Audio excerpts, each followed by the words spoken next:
Thank you, Acting Deputy President. Today, I will introduce the Constitution Alteration Right to Free Speech Bill 2025. The purpose of my bill is to enshrine freedom of speech, obviously within the Australian Constitution. This bill is urgently needed and will provide protection of a right that many Australians assume that they already have. This assumption, though, is increasingly dangerous. While freedom of speech in this country is generally assumed, it is not guaranteed. Indeed, it is always under threat. Over the past decade, the right of Australians to say what they think has been increasingly infringed upon. And while Australian parliaments have made no efforts at all to protect speech, they have, however, passed laws at state and federal level to restrict freedom of speech.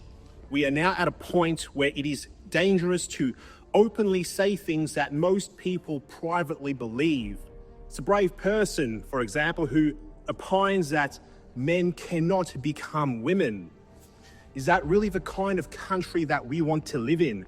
A country in which stating a simple truth puts a person in danger of being dragged before a tribunal to be interrogated for their words. It is time to provide a constitutional right for all Australians to say what they truly think. The Western world became prosperous by allowing rather than by censoring debate. Free speech is not a thing to be feared. It is a thing we should be embraced. Free speech is something that protects people. It's something that needs to be encouraged. The Enlightenment was built on the ability of people to say what they honestly thought, even if it went against established norms. Indeed, it was the ability to challenge norms that made progress possible in the first place. But now we risk going backwards into a new dark age of restricted speech where certain ideas held sacrosanct by those in power are beyond challenging. This bodes well for nobody. Without speech, there is no expression of thought.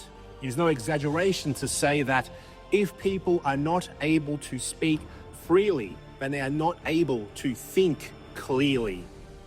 And that here is the key issue. Freedom of thought supposes freedom of speech. The two are linked.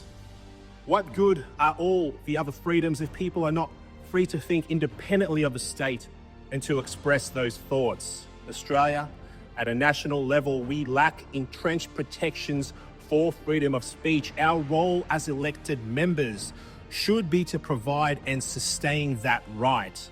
This bill will give the Australian people the power to vote in a referendum and determine just how important freedom of speech is to them. I believe that people, if given the chance, will vote overwhelmingly in favour of free speech because Australians, while we may disagree on many issues, we believe in a fair go. We believe in the right of everyone to voice their opinion without fear or favour. My proposed alteration to the Constitution will protect freedom of expression along similar lines to the First Amendment in the United States Constitution, which provides that Congress shall make no law abridging the freedom of speech or of the press. My bill would put the brakes on efforts to suppress speech that are shockingly becoming more and more common all around the Western world, especially here in Australia.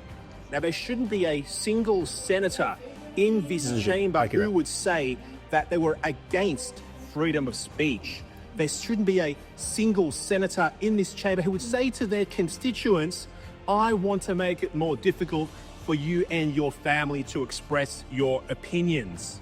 It's crazy. We came to Canberra not to oppress our constituents, but to defend and to ensure their freedoms forever. And this bill does just that. It is long overdue. Thank you.